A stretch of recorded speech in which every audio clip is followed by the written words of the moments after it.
Yang bersuka cita boleh sama-sama mengatakan.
siap menari dan melompat bagi Tuhan, amin. Yang mau siap katakan haleluya. Haleluya.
Kita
nanti hari sama-sama berdiri sama-sama, kita arahkan tangan kita ke depan, kita mau mendoakan anak-anak ini, anak-anak menjadi anak-anak yang diberkati Tuhan, menjadi anak-anak generasi-generasi penerus gereja tempat ini.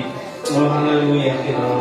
Bapak, di dalam nama Yesus Kristus, Tuhan, anak-anak ini datang di hadapan-Mu. Bapak, di dalam nama Yesus, Tuhan sambut. Tuhan, ulurkan tangan-Mu satu persatu, Tuhan. Berkati anak ini, Tuhan. Bentuk anak ini, Tuhan. Jadikan anak-anak ini menjadi anak-anak yang kuat, yang hebat.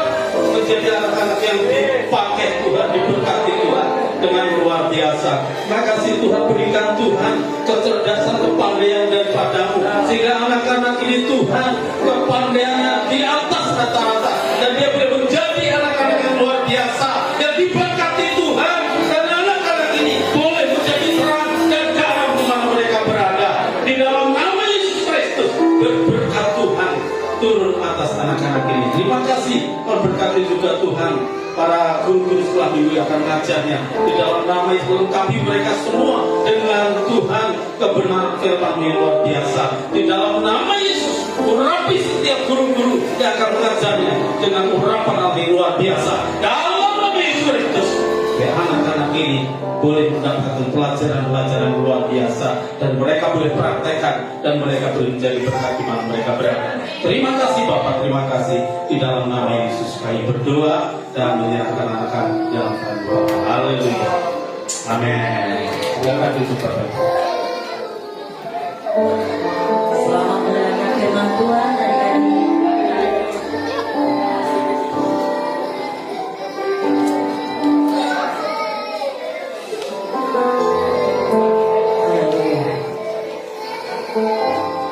Pada saat ini juga kita akan memberikan persembahan kita, mari Bapak Ibu, dan mau belajar memberikan persembahan yang terbaik buat rumah Tuhan di tempat ini. Karena setiap rupiah yang kita bawa adalah untuk pekerjaan Tuhan. Amin. Terima kasih Bapak yang baik, saat ini kami mau menabur di rumah Tuhan. Berikan kami hati Tuhan yang bersuka cita dalam memberi, dan kami tahu apa yang boleh kami terima adalah semua yang terbaik dari Tuhan. Hari Tuhan, kami mengucap syukur dalam persembahan kami. Kami mau memberi yang terbaik untuk pekerjaan dan kemuliaan Tuhan di tempat ini. Saat ini juga Tuhan, kami akan mendengarkan firman-Mu. Biar Tuhan, kami mau mendengar kebenaran, kami mau dengan kerendahan hati kami, membuka hati kami untuk kami dijamah, untuk kami dilawat oleh Tuhan. Terima kasih Bapak yang baik, terpujilah nama Tuhan. Haleluya. Amin.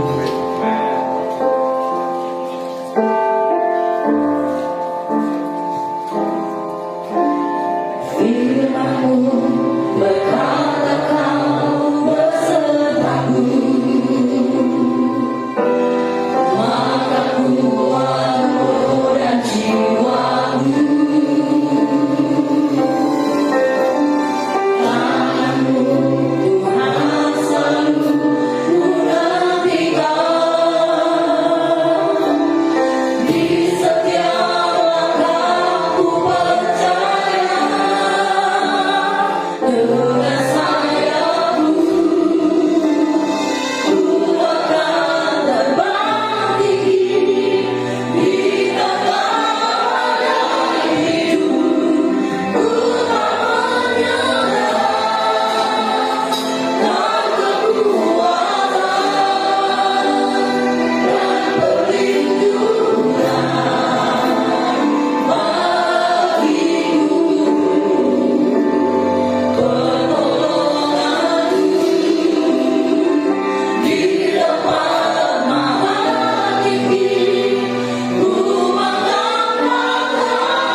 menjadi selamat di dalam hidup kami, Bapak.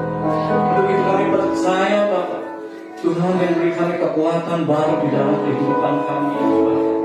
Kami percaya itu, kami imani di dalam nama Tuhan Yesus Kristus, bahwa pada satu-satunya Tuhan dan Juru Selamat di dalam hidup kami. Untuk itu, Bapak, kami bisa, kami mampu, Bapak, bukan karena kami hebat. Kami bisa, kami mampu bukan karena kami kaya. Kami hebat bukan karena, dan kami mampu bukan karena kami menduduki satu posisi di masyarakat, Bapak, tapi kami satu-satunya Tuhan yang memberi kami kekuatan dalam hidup kami. Untuk itu, Bapak, kami perlu firman-Mu, kami perlu pewahyuan daripada-Mu. Untuk itu, Bapak, urapi setiap jemaat-Mu, umat-Mu, Bapak, yang hadir pada pagi hari ini tempat ini dengan urapan yang baru, Bapak. Ini hati dan pikirannya, Bapak, agar benar-benar firman-Mu itu mampu, Bapak, memulihkan, menegur, bahkan, Bapak, memperbaiki dan memberkati dalam kehidupan mereka ini, Bapak. Urapi itu hamba-Mu, Bapak, yang akan menyampaikan kebenaran ini, Bapak, dengan urapan-Mu yang baru, Bapak. Agar segala sesuatu yang dasar pasti akan terjadi dalam hidup kami. Percaya, Bapak, dengan firman-Mu kami dipulihkan, Bapak. Dengan firman-Mu, Bapak, kami diberkati, Bapak. Dan dengan firman-Mu, Bapak, kami mendapatkan mujizat dalam hidup kami, Bapak. Karena kami berjalan dalam anugerah-Mu yang berharga. Makasih Tuhan, kami siap untuk mendengarkan kebenaran firman-Mu. Untuk itu, Bapak, bukakan dan singkapkan, Bapak, firman-Mu, Bapak, bagi kami semua, Bapak, di dalam nama Tuhan Yesus Kristus.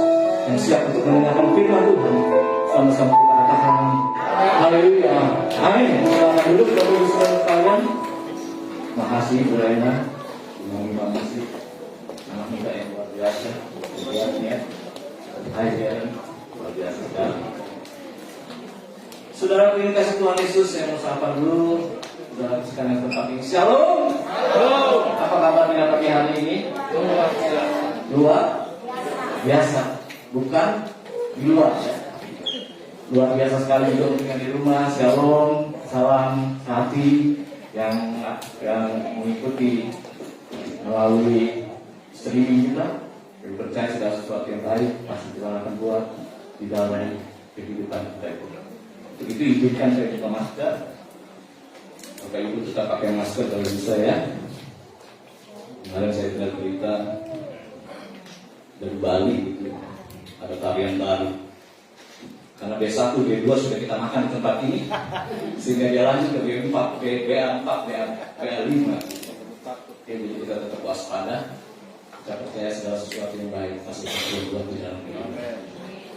Berikan kekuatan, berikan kesehatan yang luar biasa di dalam kehidupan kita. Saudara dikasih Tuhan Yesus, bulan kemarin saya melayani di satu daerah di Jawa Tengah, ya. Dan saya lihat begitu banyak hal-hal yang berkaitan dengan iman kekristenan kita. Saya bertanya dalam hati, kenapa masih banyak kutuk? Saudara tahu apa dikutuk? Kenapa masih banyak kutuk? Yang terjadi yang mereka alami di dalam kehidupan mereka. Untuk itu, saudara sekalian, saya tergerak sekali untuk dapat memahami kebenaran antara kekristenan dan kutuk, antara kekristenan dan kutuk.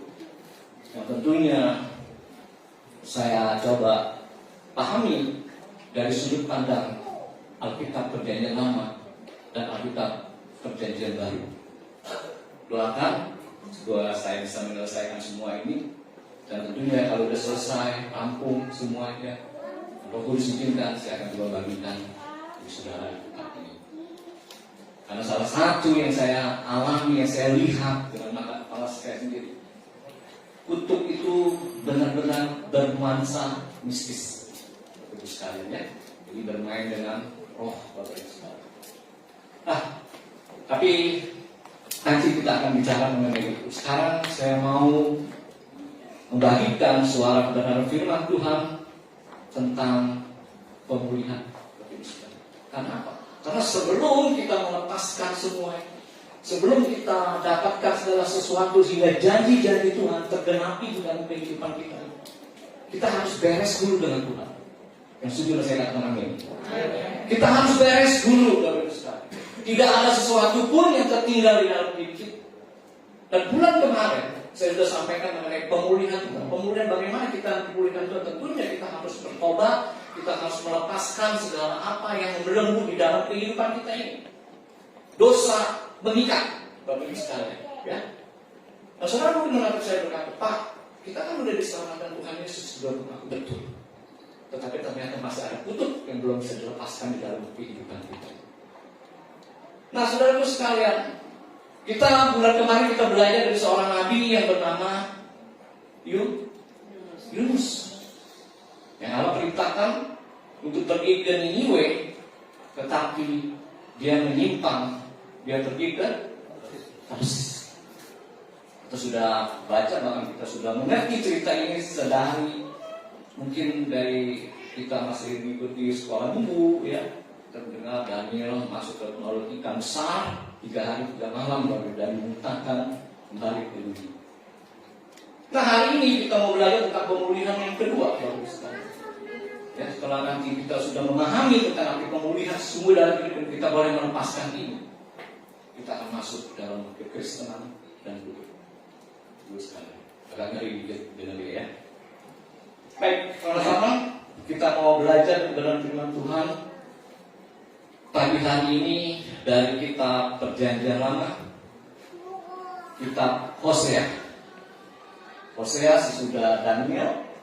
Hosea ini termasuk dari 12 kitab nabi-nabi kecil, ya. Di ada kelompok juga di dalam Alkitab, ada nabi kecil, ada nabi besar, ya.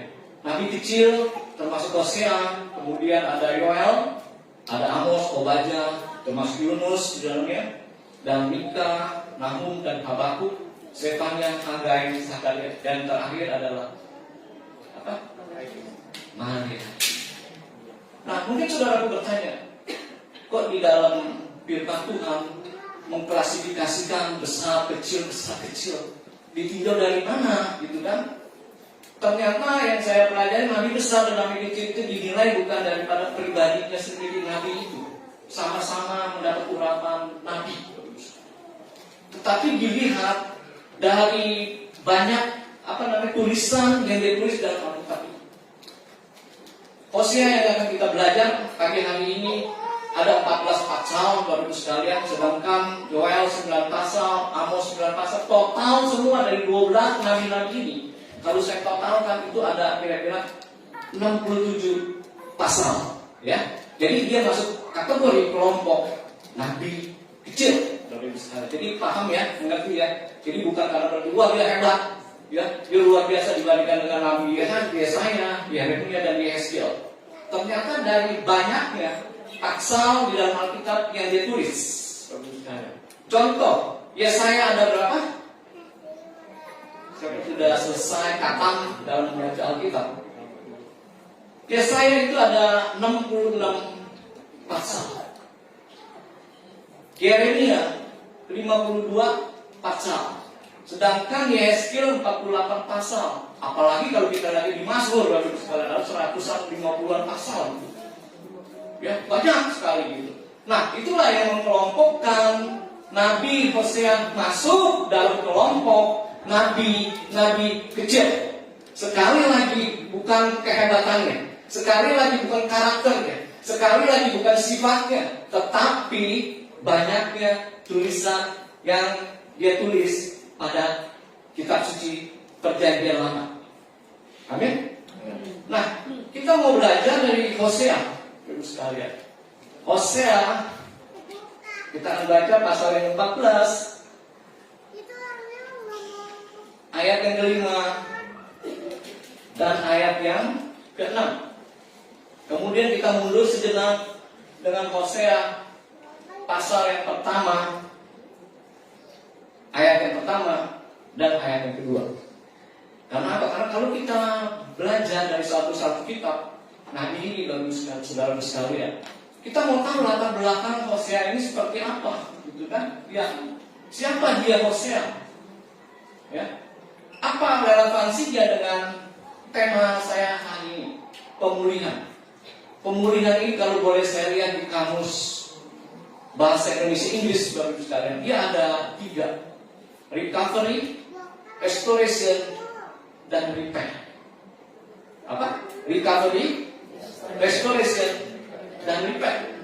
Repair ini dipulihkan, tapi banyak berkaitan dengan benda.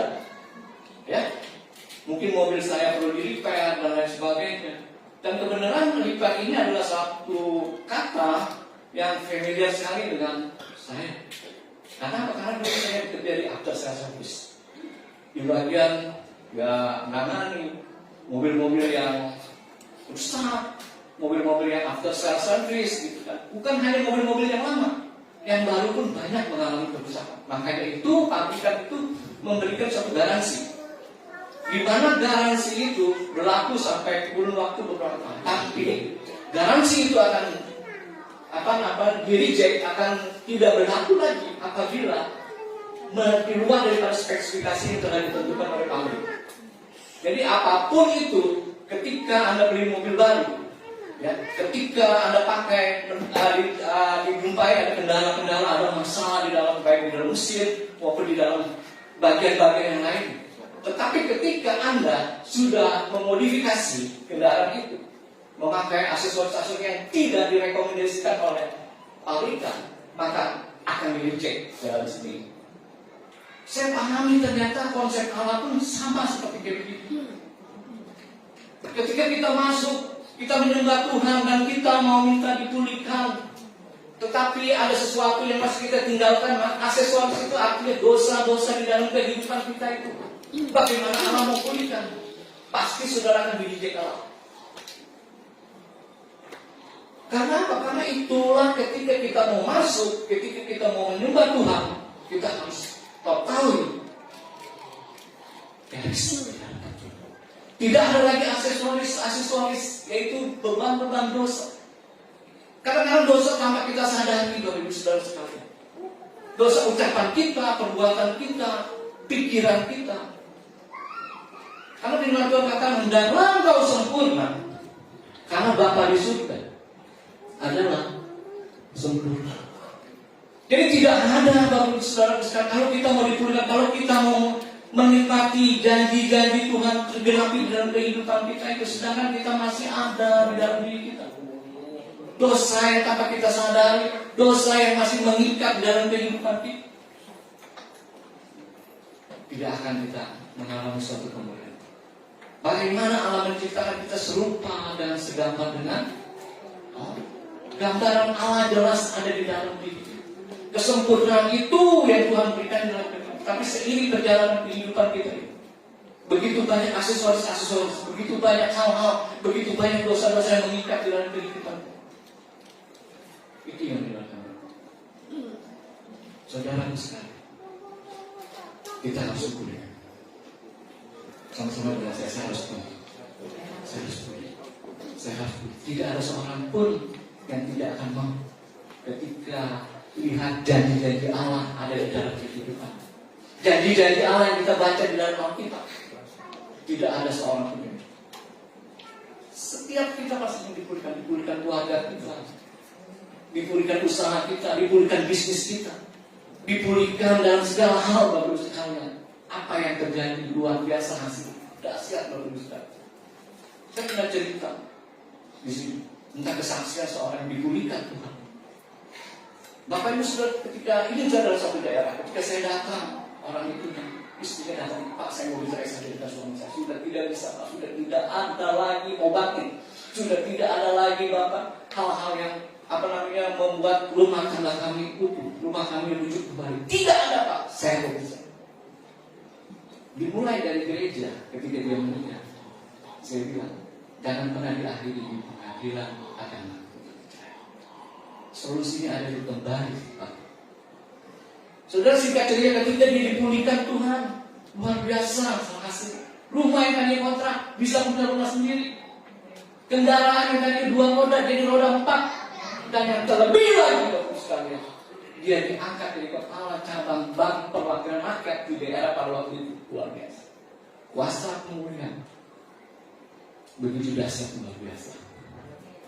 Dan itu saudara sekalian, Mari kita belajar tentang Hosea ini. Hosea 14 ayat 5 dan ayat 6. Saya bacakan untuk saudara. Aku akan memulihkan mereka dari apa? Penyelewengan. Aku akan mengasihi mereka dengan sukarela, sebab murkaku telah surut pada mereka. Ayat selanjutnya, aku akan seperti embun pagi Israel, maka dia akan berbunga seperti bunga bakung dan akan menjulurkan akar-akarnya seperti pohon hawa. Saya bertanya-tanya, saya coba lihat pohon hawa ini pohon apa sih, gitu kan? Kok sering sekali Alkitab katakan, gitu kan? Pohon hawa ini kalau saya lihat seperti pohon poplar putih. Jadi dia punya batangnya putih. Jadi saya coba lihat, saya coba baca dan saya coba pahami pohon poplar itu. Dan ternyata referensi daripada pohon poplar ini ada di Kejadian 30 ayat 37. Kejadian 30 ayat 37 ketika Yakub ada di rumah mertua Yakub siapa? Yakub mertua aja. Mertua Yakub adalah siapa? Dan ketika Kejadian 30 ayat 37 mengatakan, lalu Yakub mengambil dahan hijau dari pohon hawa. Ya, pohon badang dan pohon barangan ternyata di mix dengan pohon badang dan pohon barangan, dikupas nyala dahan-dahan itu sehingga berberang-berang sampai yang putih. Saudara baca terus apa maksudnya. Ternyata ini yang dikasih ke minuman kambing domba yang dipelihara Yakub pada waktu itu. Dengan meminum ini, kambing, mohon maaf, jadi sering kawin Bapak Ibu sekalian ya, sehingga menghasilkan juga keturunan daripada domba kambing itu. Pilihan luar biasa, ada pendekatan, ada biji-biji kuat. Jadi Yakub itu akan berhasil di dalam peternakannya karena ini. Ya, jadi kambing itu birahi terus Bapak Ibu sekalian dan menghasilkan keturunan yang hebat, yang menghasilkan generasi kambing dan domba itu menjadi generasi pilihan. Boleh coba juga pohon hawa gitu ya. Nggak ada di sini. Dia adanya ini karena asli daripada Timur Tengah, Bapak sekalian ya.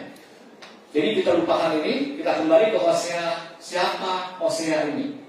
Hosea pasal yang pertama ayat 1 dan kedua. Hosea, orang tuanya siapa, istrinya siapa, dan apa yang Allah sampaikan agar Hosea melakukan. Firman Tuhan yang datang kepada Hosea bin Beri. Bin siapa? Bukan Beri ini. Jadi orang tuanya namanya Beri. Ya, jadi Beri memberikan nama kepada anaknya Hosea. Kalau ini nanti Beri kasih anak Hosea juga kalau punya anak itu kan. Ya.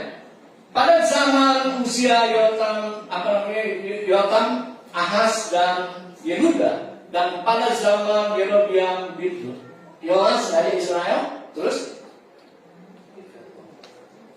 ketika Tuhan mulai berbicara dengan perantara Hosea, berfirmanlah ia kepada Hosea, pergilah, ini perintah Tuhan buat Hosea. Biar kita baca sama-sama, 2, 3. Pergilah, kawinilah seorang perempuan sundal. Saudara tahu sundal itu apa? Semuanya pasti tahu, apalagi bapak-bapak. Bukannya sundal bolong.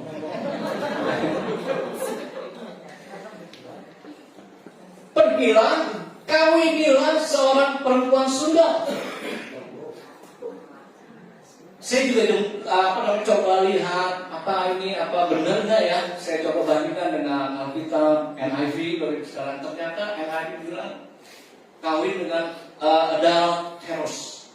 Adulteros itu artinya adalah orang yang selalu berzina, yang selalu menginginkan segala sesuatu yang jadi dengan kata lain benar. Pergilah kawinlah seorang perempuan sundal. Terus dan anak-anak sundal. Karena negeri ini bersundal hebat dengan membelakangi Tuhan. Siapa nama istri Hosea? Ada yang tahu? Gomer. Ini ketahuan ya. Pengalaman, ya. Jadi, wah ini masa lalu saya lucu. Terus akhirnya, bagaimana kehidupan keluarganya, latar belakangnya pun kadang-kadang gini. Itulah konsekuensi jadi seorang pendeta seperti ini. Dilihat semua mata memandang, ya. Entah pendetanya gemuk, ya, besar gitu kan. Ada yang bilang, wah itu pendeta kurang doa, nggak pernah doa puasa. Yang penting dia melakukan apa yang Allah sudah perintahkan di dalam kehidupan. Dan Allah punya tujuan yang pas bagi bangsa Israel. Karena firman Tuhan katakan di Hosea 14 ayat yang kelima mengatakan, aku akan seperti embun bagi Israel, maka dia akan berbunga seperti bunga batu bagi Israel. Kalau sudah mengalami suatu pemulihan, kalau Allah pulihkan kembali bagi Israel, tidak ada segala sesuatu yang akan ternilai di dalam kehidupan ini. Seperti bunga bakung yang bunganya mekar kembali. Firman Tuhan katakan, ya, seperti yang tadinya mungkin gersang tiba-tiba berbunga kembali. Artinya apa? Mungkin dalam pergumulan kita, di tengah-tengah keluarga kita, di tengah-tengah kehidupan kita bergumul bagaimana keluarga kami. Lalu kita mulai menangkap kehidupan kita dengan baik, dan kita mau datang kepada Tuhan. Dan kita tulus ketika dengan hati kita benar-benar bertobat di hadapan Tuhan. Pemulihan akan terjadi dalam apa yang kita tidak lihat dalam apa yang tidak kita pilih, yang kita dengar dengan telinga, dan apa yang tidak timbul di dalam hati. Tuhan sudah kalau Tuhan sudah buka pintu, tidak ada segala kekuatan apapun yang mampu menutupnya. Amin. Kalau Tuhan sudah buka pintu, tidak ada segala kekuatan apapun, iblis pun tidak mampu untuk menutup pintu itu. Kecuali diri kita sendiri. Ketika kita tidak nyaman, kita mau pulang. Bolehlah sekali-sekali saya pergi ke dunia. Bolehlah sekali-sekali saya mengikuti keinginan daging. Ada waktu itu engkau kembali menutup pintu. Itu tidak bisa. Firman Tuhan katakan, kerjakan keselamatanmu dengan takut dan gentar dalam diri kita. Dalam satu perjalanan, saya baca satu kitab firman Tuhan yang benar-benar membuat hati saya miris ini. Itu di Lukas 13 ayat 23, saya bacakan saja. Dan ada seorang yang berkata kepada Tuhan, sedikit sajakah orang yang diselamatkan? Jawab Yesus kepada orang-orang itu, berjuanglah untuk masuk melalui apa? Melalui, berkata kepadaku, banyak orang yang berusaha untuk masuk, tetapi tidak akan dapat. Jangan-jangan saya, jangan-jangan saya nanti tidak bisa masuk. Berjuanglah, orang yang berjuang berarti orang yang saudara kebayang. Kalau kita lihat anak-anak sekolah gitu kan, kita juga pernah mengalami. Kalau kita dari kelas 6 mau masuk SMP, akhirnya ujian. Kalau kita nggak belajar, kita akan mendapatkan nilai buruk dan kita nggak lulus. Hari ini saya katakan, paksa diri, lepaskan dari ikatan itu. Kalau engkau mau menikmati janji Allah tergenapi dalam hidup. Ada Roh Kudus dalam dirimu, bukannya Roh Kudus. Roh Kudus bagi sekalian. Ya. Jadi jangan sampai kita dirusak oleh dosa, sehingga kita tidak bisa menikmati janji-janji Allah digenapi di dalam kehidupan kita. Ya mungkin sekarang ini kita tidak pernah lihat. Kita masih jalani, kita masih nikmati waktu itu. Nanti ketika masanya Saya pernah saksikan dan judul kesaksian My Way. Saya pahami ketika kita diperhadapkan pada akhir daripada kehidupan kita dan muka kita diperhadapkan dari akhir dari kehidupan kita ini. Di situ kita akan menyesal. Di situ kita menyesal. Tapi semuanya sudah terlambat. Hidup di dunia ini Alkitab katakan adalah sementara. Kalau kemana diri kita sudah dibongkar, kita akan menghadapi suatu kehidupan yang kekal. Itu saudara. Saudara saya berkata, sadar bahwa saudara ini dipakai Tuhan untuk jadi berkat. Saudara ini dipakai Tuhan untuk memberitakan hal-hal yang baik, keselamatan jiwa-jiwa. Tanggung jawab kita. Tanggung jawab siapa? Kita. Amanat agung, Great Commission itu. Tapi kalau ada beban, masih ada aksesoris dosa yang ada di dalam diri. Bagaimana pelayanan kita manusia? Saudara kalau siap untuk diutus, sekali lagi saya katakan. Karena dulu pernah saya katakan panggilan saya dari evangelis, saya sering ke daerah sampai ke Mahaka, daerah Gunung Epi, ada 3, dia tidak ada apa-apa. Saya juga nggak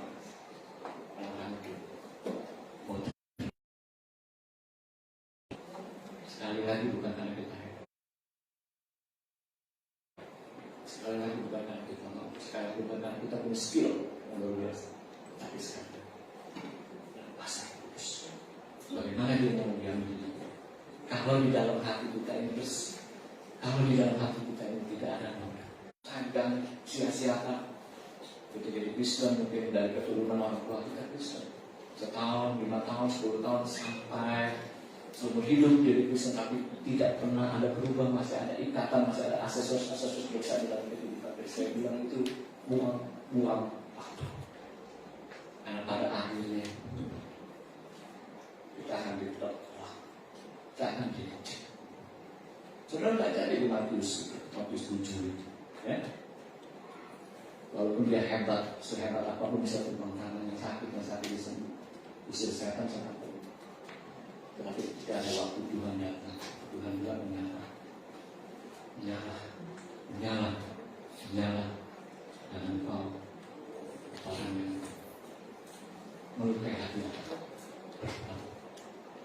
dan masih terikat dengan nama dosa.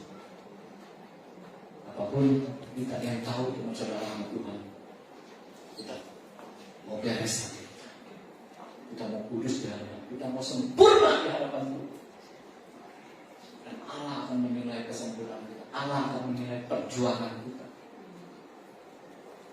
Saya juga kata-kata sempurna ini berbeda. Ada juga kata-kata tidak ada manusia yang sempurna, tapi sempurna manusia dan sempurna Allah itu ukurannya tidak.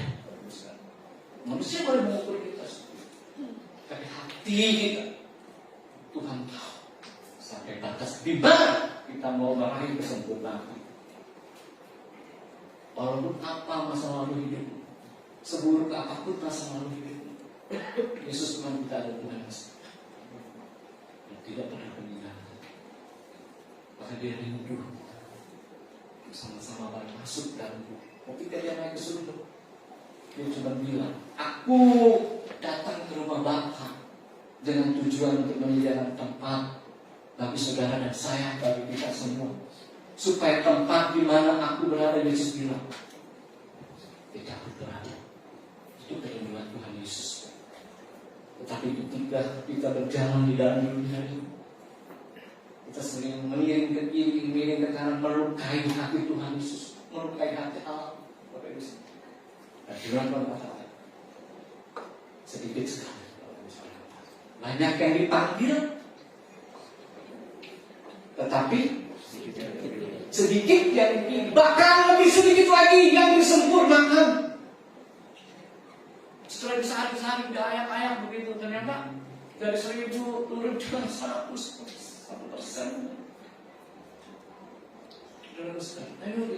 Ayo kita berjuang sama-sama. Kami Pastor Dewi, Pastor Herman, Pastor Yusuf dan saya untuk memberikan makanan rohani yang baik yang akan menjadikan Semua cuma Tuhan yang Tuhan kasih, yang Tuhan sudah percayakan. Itu sama-sama tumbuh kuat, tumbuh hebat, dan kita pemenang di dalam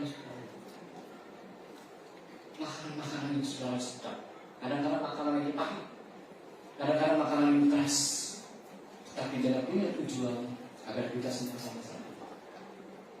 Kalau memang sudah tiba waktunya, kita sama-sama nanti di sana juga beribadah seperti ini. Semuanya masuk, semuanya nggak ada yang tertinggal di dunia. Pemulihan harus terjadi di dalam. Waktunya sudah. Waktunya. Ya, kita kembali firman Tuhan. Kenapa, apa tujuan Allah untuk memulihkan keadaan? Ya, saya cuma bagikan 3 bagian penting. Kenapa Allah bertujuan untuk memulihkan kita? Kenapa Bapak Ibu sekalian? Sampai dia mengutus anaknya yang tunggal, Tuhan Yesus Kristus, ya, untuk mati di kayu salib di Golgota, untuk menebus dosa-dosa seluruh umat manusia, agar seluruh umat manusia boleh menikmati kasih karunia Allah, boleh menikmati kembali ke surga. Sekali lagi saya mau katakan, warga negara kita adalah warga negara surga. WNS, WNS, karena kita dari surga. Kita serupa dan segambar dengan Allah. Yang merusak gambaran Allah di dalam diri kita itu ada dosa. Sekali lagi kita mau pulihkan. Ya sudah, kita sudah terlibat, tapi ketika Yesus mati di atas kayu, itulah awal pemulihan itu mulai terjadi di dalam kehidupan kita ini. Kalau kita sungguh-sungguh berakar, bertumbuh, bahkan berbuah di dalam kehidupan kita ini, itu maka pasti akan menikmati karya-karya Allah yang dahsyat luar biasa di dalam kehidupan kita ini. Yang untung adalah diri kita sendiri. Saya memberitakan ini ketika Anda pulih benar-benar Anda diberkati Tuhan, apa saya ngiri? Wah, ternyata itu kata Tuhan. Enggak. Keputusan dia yang bikin dia menikmati karya-karya Allah di dalam kehidupan. Begitu banyak Bapak Ibu sekali saya lihat, yang saya rasakan dan saya alami sendiri dalam kehidupan. Pemulihan terjadi dahsyat luar biasa terjadi juga di dalam kehidupan. Apa tujuan Allah mau memulihkan kita? Yang pertama yang saya pelajari adalah agar kita dapat kembali berjalan dalam kehendak Allah. Agar kita dapat kembali berjalan dalam kehendak Allah. Apa kehendak Allah? Kehendak Allah apa itu? Coba kita temukan di dalam firman Tuhan di 1 Yohanes 2 ayat 17. 1 Yohanes 2 ayat 17 mengatakan apa? Dan dunia ini sedang lenyap dengan keinginannya, tetapi orang yang melakukan kehendak Allah tetap hidup selama-lamanya. Amin. Firman Tuhan katakan, bukan saya katakan, bahwa orang yang melakukan, orang yang melakukan kehendak Allah tetap hidup sampai selama-lamanya. Siapa yang paling tua dalam Alkitab kalau kita baca hidupnya, usianya? Metode 900 lebih. Kalau nggak salah 96, ya? Oh enggak. Udah dalam susah ya. Tapi kalau kita orang yang melakukan akan hidup selama-lamanya, artinya apa? Bukan kita hidup di dunia ini selama-lamanya, enggak. Ada kehidupan kekal, ada kehidupan bersama Yesus di surga, ada kehidupan yang luar biasa. Bahkan janji firman Tuhan, aku akan memberikan engkau sama-sama memerintah dalam kerajaan 1000 tahun. Ini yang saya pahami Bapak Ibu. Kalau Yesus datang, kita diangkat dulu, rapture baru kita diangkat. Tapi kita belum siap. Kita akan tinggal Bapak Ibu. Dan firman Tuhan kata kita akan masuk dalam amasaannya ya. 7 3,5 tahun masih ada pertobatan. 3,5 tahun tidak ada. Tetapi di sana kita bertobat. Pada waktu itu benar-benar menggambarkan Hal-hal apa yang kita alami dia? Alkitab katakan yang kita lihat sekarang itu biasa gitu. Tetapi nanti akan terjadi penganiayaan yang begitu luar biasa. Berapa banyak orang-orang Kristen yang terintimidasi? Berapa banyak gereja-gereja Tuhan yang dibakar? Berapa banyak pendeta-pendeta hamba Tuhan yang dihabisi nyawanya? Firman mengatakan ini berdasar. Jadi sekali lagi Allah memulihkan kita agar kita dapat kembali berjalan kepada kehendak Allah. Yesaya 40. Coba kita lihat Yesaya 40 ayat 31 mengatakan, tetapi orang-orang yang menanti-nantikan Tuhan mendapat kekuatan baru. Ya, mendapat kekuatan baru. Mereka seumpama raja wali yang naik terbang tinggi. Dengan kekuatan sayapnya mereka berlari dan tidak menjadi lesu. Mereka berjalan dan tidak menjadi lelah. Dengan sayapnya laksana raja wali terbang dan kita akan menjadi perkasa. Inilah firman Allah. Engkau lebih daripada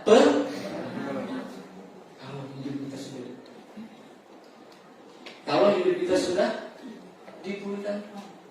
Bapak Ibu Saudara sekalian, saya juga bukannya orang tiba-tiba saya datang sebagai hamba Tuhan. Enggak. Saudara boleh cross check dengan adik saya itu. Tidak, Bapak Ibu Saudara sekalian. Banyak hal-hal yang terutama waktu saya mendapatkan pendidikan di Jepang. Beberapa tahun itu saya agak rusak sedikit. Namanya rusak, ya rusak. Rusak Bapak Ibu Saudara. Saya perokok berat. Saya bercerita istri saya juga peminum. Sudah bayangkan kalau minum sake itu, dia bukan cuma 34%, tapi sake 70% ke atas Bapak Ibu sekalian. Alkohol, mabok Bapak Ibu sekalian. Karena memang dipangku minum mabuk-mabukan Bapak Ibu sekalian. Pulang kerja minum. Saya rusak Bapak Ibu sekalian. Kehidupan di sana. Bahwa saudara tahu yang pernah kita freedom dan berseks. Saudara bisa dapat yang pornografi bebas di dalam untuk toko-toko. Belum ada live show itu sudah terus. Saya mengalami itu baru saudara sekalian. Tapi kembali ketika ada pemulihan dari Tuhan, maka itu ada kesaksian saya dari Junior Highway. Karena saya mendengar suatu ujian mata si Michi. Jangan hidupku mau kemana? Itu sekalian. Galatia 5 saya baca satu pasal tentang ayat. Ya. Bu Selfie ini kayak Subaru. Saya teringat kembali dengan masa lalu Bapak sekalian ketika saya berada di sana. Saya teringat ke masa lalu Meoto Jitena ni mobil Yesus. Kita bakal lihat apa kesalahan kita, kesalahan siapa kita kalau kita tidak kata. Tetapi hanya kesedihan, hanya kemurung, karena sedikit Meo akhir. Yang tahu bahasa Jepang, Ibu tahu? Nanti bagaimana ada Sukiyaki yang Q Sakamoto itu yang penyanyinya, terus nanti ada Kampai juga. Wah, itu mengingatkan saya masa-masa. Jelas mengingatkan. Flashback kembali, Bapak, terbayang kembali masa-masa kelam di sana, masa-masa terlibat dengan dosa. Karena memang itu review otak alam bawah sadar kita kadang-kadang dia review. Tapi karena kita punya tekad, punya suatu keputusan, memaksa diri untuk bertobat, memaksa diri untuk berjalan bersama-sama dengan anugerah Tuhan. Itu hanya kenangan, itu hanya memori, kenangan masa lalu, ya. Evergreen, Pak Tommy ya. Saya suka banget Pak, istri saya banget. Saya tanya iPad saya mana nih? Lu tidur gak dia lagi? Dengerin lagu itu. Dia main gitu ya. Ya udah tidur lagi. Hampir setiap malam saya suka ibu, saya suka ya. Bapak murid. Baik, agar kita berjalan dalam kehendak Tuhan Saya mau jalan dalam kehendak Tuhan. Saya mau jalan dalam kehendak Tuhan. Saya mau merebut segala sesuatu yang tidak bisa kami rebut pada saat ini. Karena kita berjalan bersama Tuhan, kita cakap menanggung segala sesuatu. 1 Yohanes 4 ayat 4 mengatakan, Roh Kudus di dalam diri kita lebih besar daripada Bapak Tuhan. Ternyata setiap kita, Bapak Ibu Saudara sekalian terkasih, Tuhan sudah kasih kita Roh Kudus. Potensi dasar engkau punya Roh Kudus. Bisa nggak dia tinggalin kita? Bisa. Roh Kudus maunya kehendaknya. Tetapi tubuh, jiwa dan roh, jiwa kita terutama masih ada keinginan daging. Ya? Di dalam jiwa itu ada kehendak. Ada hal-hal yang berkaitan dengan kepuasan jasmani jiwa. Tetapi sekali lagi firman Tuhan Galatia 5 mengatakan, kalau engkau hidup dipimpin dengan Roh Kudus, maka keinginan daging itu akan hilang dengan sendiri. Nikmati anugerah kuasa Roh Kudus. Tapi kita tidak akan kuat berjalan di dalam dunia ini sisa daripada umur kita. Kalau Roh Kudus sudah pegang tangan, kalau Roh Kudus tidak pimpin dalam kehidupan kita, kita akan terlibas dalam keadaan dunia yang semakin hari semakin tidak pasti. Saya kemarin bilang ya, puji Tuhan ya. Akhirnya anak Tuhan kami itu ditolak. Saya percaya semua banyak berdoa. Kamu baik. Ya, nyaitan dalam sungai, area itu bisnis. Kalau kita berjalan pada kehendak Tuhan, segala sesuatu perkara yang mustahil bagi manusia, Tuhan akan singkapkan, Tuhan akan membantu kita buka semua. Buka, dia akan buka. Segala sesuatu yang tidak terlihat akan terlihat. Roh punya talenta, punya kuasa, punya anugerah membedakan. Bukan saya himbau bagi bapak-bapak yang berbisnis, yang berusaha, supaya usaha bisnisnya tidak ditipu orang. Jadi sama-sama kita nikmati anugerah Allah. Kuasa membedakan roh. Kuasa membedakan roh. Kalau dia bawa duit banyak, dia dengan alasan mau kerjasama, tetapi Roh Kudus bilang jangan kerjasama dengan orang itu, kau akan kecewa. Itu bukan talenta membedakan roh. Bapak Ibu sekalian, membedakan. Tidak ada sesuatu yang tersembunyi. Tidak ada sesuatu yang tersembunyi. Saya bisa tahu lihat baju wajah saudara seperti apa, bukan tatan bagaimana. Itu karunia daripada yang saya pakai untuk melayani itu, supaya banyak jiwa dimenangkan. Yang kedua apa? Kenapa Allah rindu untuk memberkati kita? Agar kita bebas dari segala belenggu iblis. Yohanes 10 ayat 10a. Kita akan baca. Yohanes 10 ayat 10a mengatakan, coba diklik.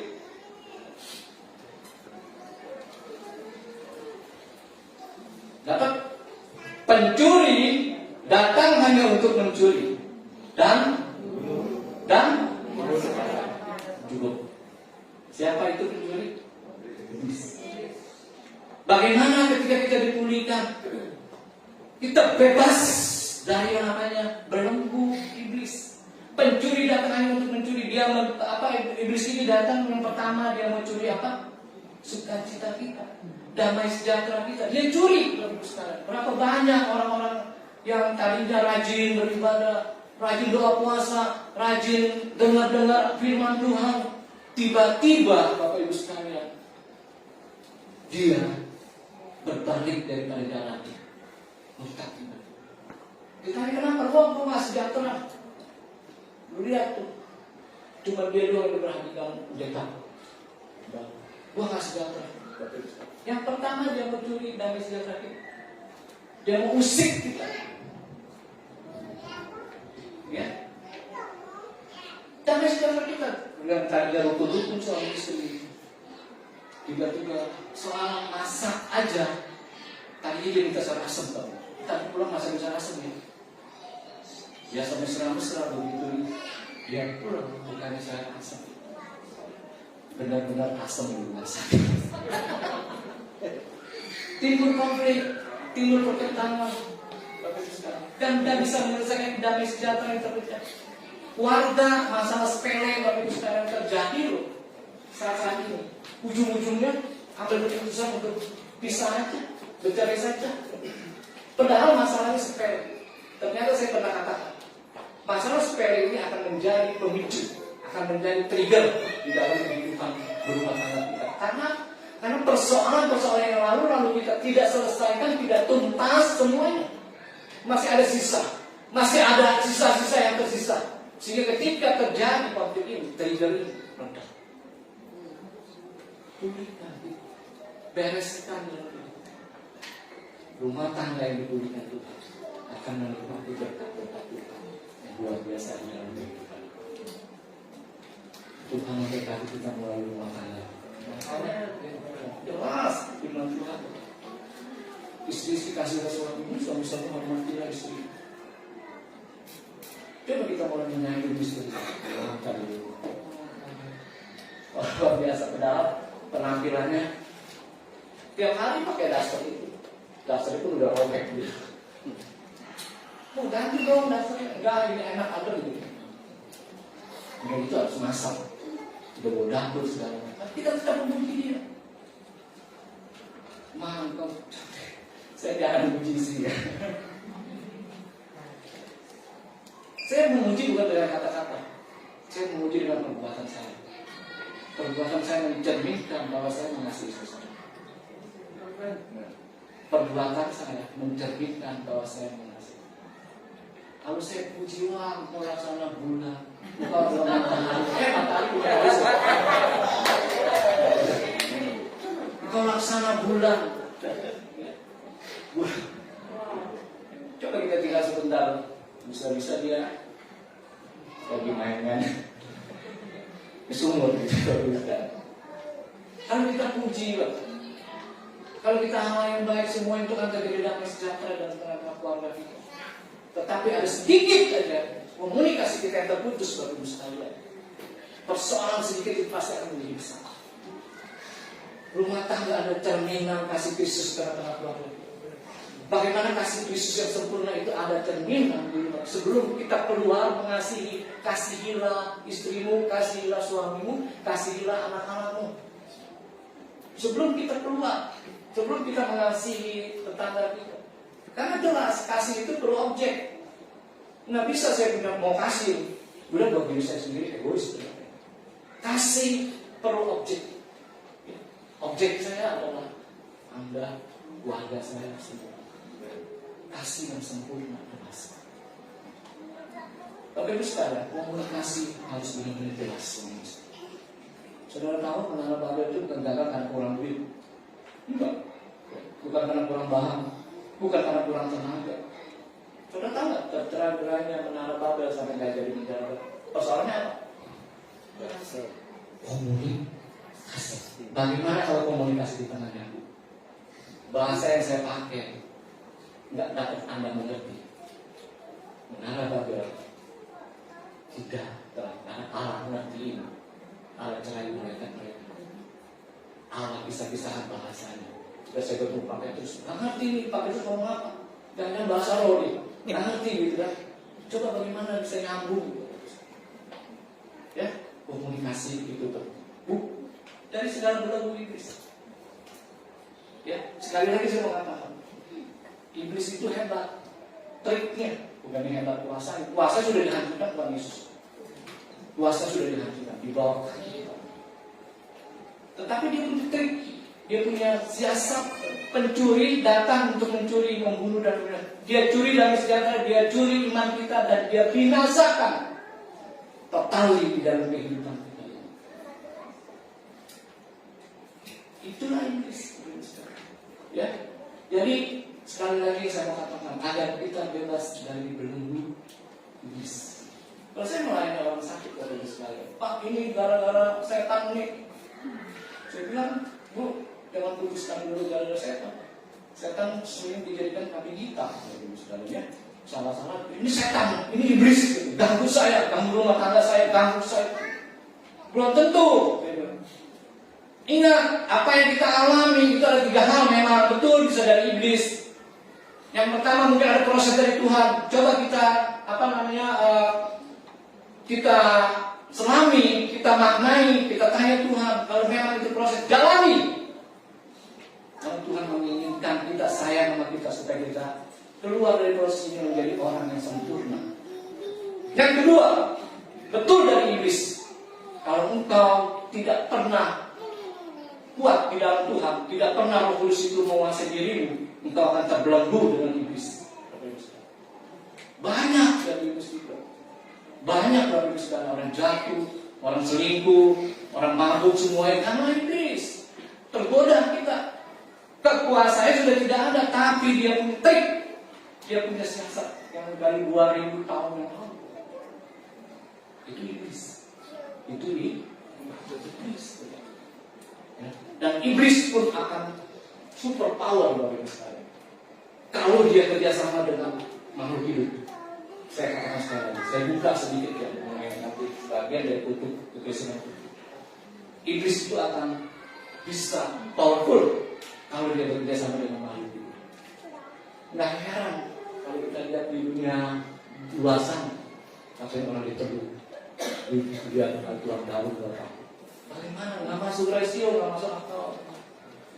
Karena dia kerjasama sama manusia lain. Manusia yang dipakai iblis. Bisa dengan benda-benda, dengan lukisan, dengan segala macam bisa. Nanti saya akan pasti. Ya. Jadi sekali lagi bisa karena Tuhan, proses bisa karena iblis. Mencoba ini. Dan yang ketiga, karena kesalahan. Kesalahan siapa? Kesalahan.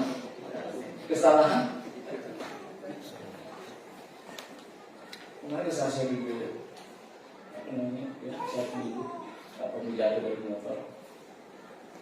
Ibu bilang dia naik motor, bandel seperti itu. Kita sadari itu kesalahan kita, kesalahan saya sendiri. Kok saya gini ya?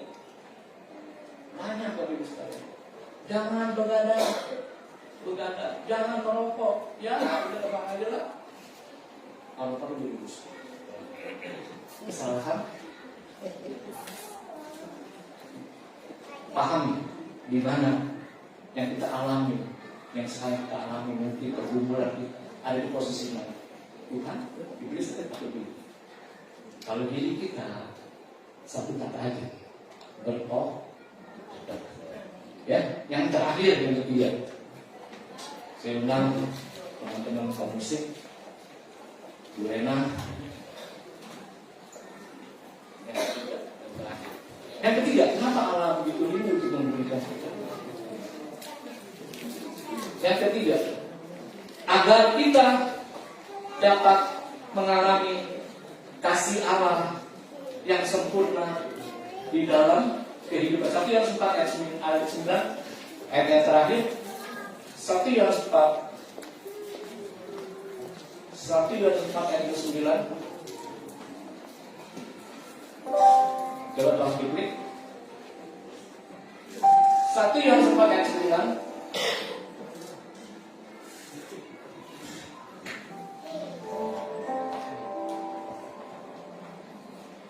Sahabat, ya kita baca sama-sama. 1 Yohanes 4 ayat 9, 2, 3.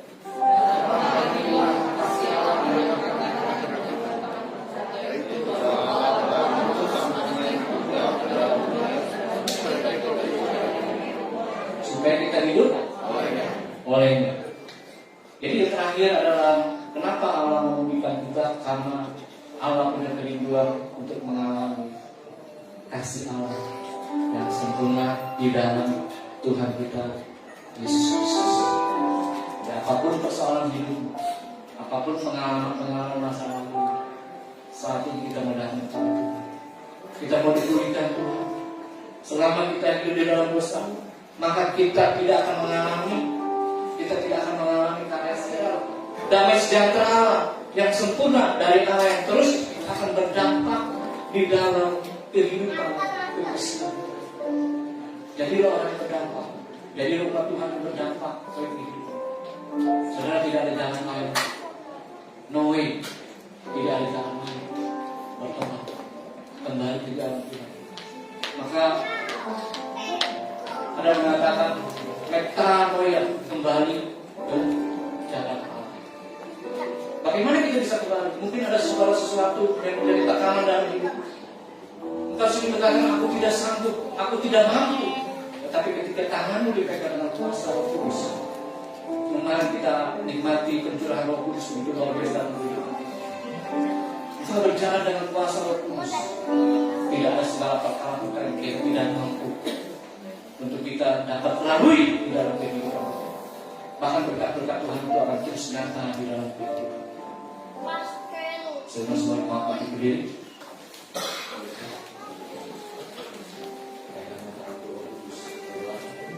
Kita akan satu pujian.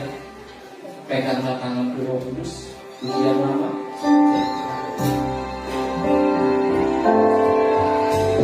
Sama-sama.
Untuk itu pasti hanya kuasa Roh Kudus yang mampu untuk memberi kita kekuatan, mampu untuk melakukan segala sesuatu yang kita tidak sanggup kita lakukan. Dan Dia akan membawa dari padang rumput satu ke padang rumput lain, dan juga Dia akan membawa kita ke air yang tenang. Biarkan Dia masuk, biarkan Dia menjamah di sana. Tuhan, inilah hamba-hamba, inilah jemaat Tuhan. Mereka buka hati dengan kuasa daripada Roh Kudus. Hamba tidak tahu apa yang menjadi pergumulan di dalam kehidupan mereka. Hamba tidak tahu Bapak apa yang menjadi visi di dalam kehidupan mereka. Tapi Engkau tahu Tuhan. Untuk itu Bapak, mau percaya dengan kuasa Roh Kudus, wajahnya masing-masing, urapi masing-masing jemaat Tuhan. Dengan urapan yang baru, lidah-lidah api, kuasa Roh Kudus Bapak membakar mereka satu persatu, hancurkan segala belenggu-belenggu dosa. Menikmati kasih-Mu, kami menikmati anugerah dan kami akan Tuhan yang mau dipulihkan Tuhan. Taruh tangan kananmu di dada, angkat tangan kirimu di hadapan Tuhan. Tanda Engkau menjadi udara. Bapak di surga mau berdoa Bapak di surga. Mereka Bapak, baik kolesterol, diabetes, Bapak kencing manis, Bapak tinggi, tekanan darah tinggi, Bapak asam urat, trigliserid, kolesterol tinggi, Bapak minum kista, Bapak mau berdoa di dalam, karena hanya bagi orang sendiri menara doa bagi dunia, bagi dalam terjadi. Kami akan melemparkan diri dan ke kanan, Bapak. Kami percaya di dalam nama Tuhan Yesus.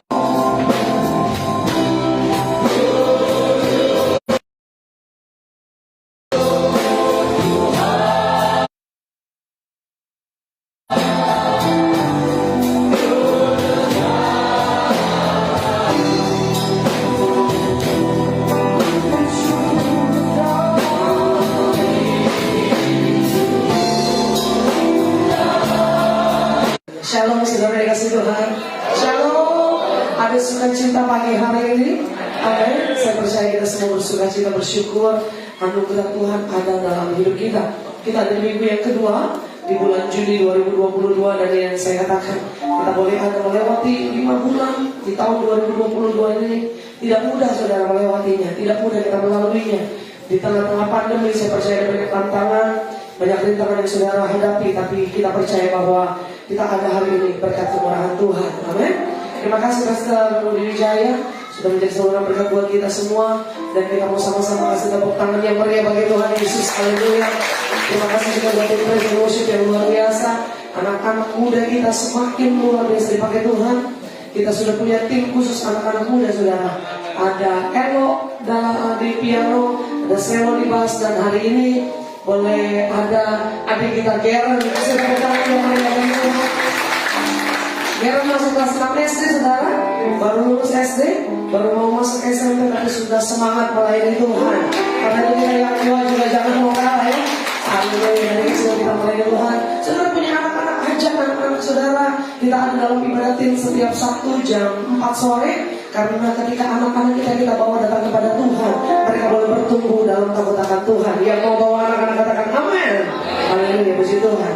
Dan juga kita bersyukur juga hari ini kita dilayani oleh hambanya Pastor Rudi Wijaya.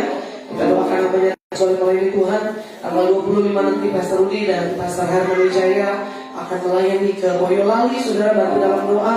Mereka akan melayani, ada banyak jiwa yang akan dilayani di satu.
Apapun yang kami lakukan, apapun yang Tuhan percayakan untuk kami pegang, kami lakukan.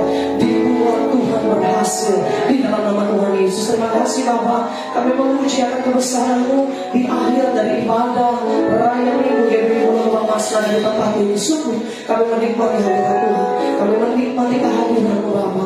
Terima kasih Tuhan, dari awal sampai akhir sudah Tuhan pimpin, sudah Tuhan berkati. Kami pulang dari tempat ini bawa sukacita kemenangan. Kami yang sakit Tuhan sudah sembuhkan, kami yang lemah Tuhan sudah kuatkan, kami yang susah dihiburkan Tuhan, dan kami terima mujizat dan kemenangan daripada Tuhan. Terima kasih Bapa. Berkati hamba-Mu Pastor Rudi Wijaya, istri, anak-anak, cucu, menantu diberkati Tuhan. Pastor Yusuf Sugiman, istri, anak-anak, cucu, menantu diberkati Tuhan. Bahwa setiap hamba-hamba Tuhan yang melayani sepanjang hari diurapi, diberkati Tuhan. Biar kami semangat terus dalam melayani Tuhan. Apapun rintangan di depan kami, tidak akan kami mundur untuk tetap setia melayani Tuhan. Terima kasih Tuhan. Berkati setiap jemaat Tuhan yang hadir secara onsite di gereja maupun yang beribadah secara online di rumah masing-masing. Semua dilawat Tuhan, semua diberkati Tuhan, dan kami alami kemenangan bersama Tuhan. Bapak, kami mengucap syukur untuk hamba-Mu yang baru pertama kali hadir beribadah di tempat ini. Berkati Ibu Sayang, berkati Ibu Niken, berkati Bapak Budiarto, berkati juga Ibu Lili, berkati Saudara Bella, Tuhan, Saudari Bella. Begitu juga terima kasih berkati Bapak Nuh dan Ibu Renita Tuhan, yang juga beribadah bersama-sama kami beribadah pertama kali di tempat ini. Tuhan, hamba berdoa di dalam nama Tuhan Yesus, diberkati kehidupan mereka, berkati pekerjaan mereka, rumah tangga mereka diberkati Tuhan. Kami percaya minggu yang akan datang kembali kami boleh ada dalam ibadah yang penuh dengan sukacita di rumah Tuhan. Bapak yang baik, terima kasih. Siang ini kami mau bangsa kami kepada Tuhan, diberkati Indonesia, dipulihkan, disembuhkan di dalam nama Yesus. Kami bersyukur pemulihan sudah terjadi, dan ini yang kami nyatakan, kami bersukacita Bapak, bahwa Tuhan boleh ada di tengah-tengah bangsa kami. Virus apapun yang mengancam kami, yang coba memberikan kami ketakutan, kecemasan, kekhawatiran, kami berdoa di dalam nama Yesus dihalaukan dari tengah-tengah bangsa kami. Bangsa kami kuat, bangsa kami sehat, bangsa kami hebat, karena kami tahu Allah berdaulat atas bangsa ini. Pemimpin-pemimpin kami dari yang tertinggi sampai yang bawah, Tuhan berikan roh takut akan Tuhan, sehingga kami boleh bersyukur untuk anugerah Tuhan atas bangsa Indonesia. Terima kasih Bapak yang baik. Dan saatnya Tuhan, kami berdoa untuk setiap anak-anak-Mu yang tidak hari ini tidak hadir, karena mereka sakit, mereka ada keperluan keluarga. Tuhan, tolong jangan menentang mereka yang sakit. Tuhan, tolong kawal kalau mereka ada masalah di dalam nama Tuhan Yesus, sehingga minggu-minggu akan datang Tuhan, kami kembali boleh bertemu dalam kasih Tuhan, dalam ibadah raya di tempat ini. Terima kasih Bapak yang baik, terima kasih Tuhan. Kami mengucap syukur, kami berdoa. Bapa kami yang di surga, dikuduskanlah nama-Mu, datanglah kerajaan-Mu, jadilah kehendak-Mu di bumi seperti di surga. Berikanlah kami pada hari ini makanan dan kesalahan kami, seperti kami juga mengampuni orang yang bersalah kepada kami, dan janganlah bawa kami ke dalam pencobaan, tetapi lepaskanlah kami daripada yang jahat, karena Kau yang punya kerajaan dan kuasa dan kemuliaan sampai selama-lamanya. Mari Bapak, usaha-Mu diberkati, pelayanan lakukan dalam kehidupan-Mu. Suami kasihlah istrimu, istri-istri tunduklah kepada suamimu, orang tua didiklah anak-anakmu di dalam Tuhan, dan anak-anak hormatilah, taatilah kedua orang tuamu. Maka jika kau tidak miring ke kanan, miring ke kiri, apapun yang Tuhan rencanakan dalam hidup akan berhasil, sejahtera. Karena itu pulanglah, terimalah berkat yang datang dari Allah Bapa kita di surga, cinta kasih dari Tuhan Yesus Kristus, persekutuan, penghiburan, pengurapan Allah Kudus menyertai hidup kita mulai saat siang hari ini sampai selama-lamanya. Di dalam berkat nama Tuhan Yesus kita yang berkat dan siap jadi berkat, sama-sama katakan amin. Selamat hari Tuhan Yesus.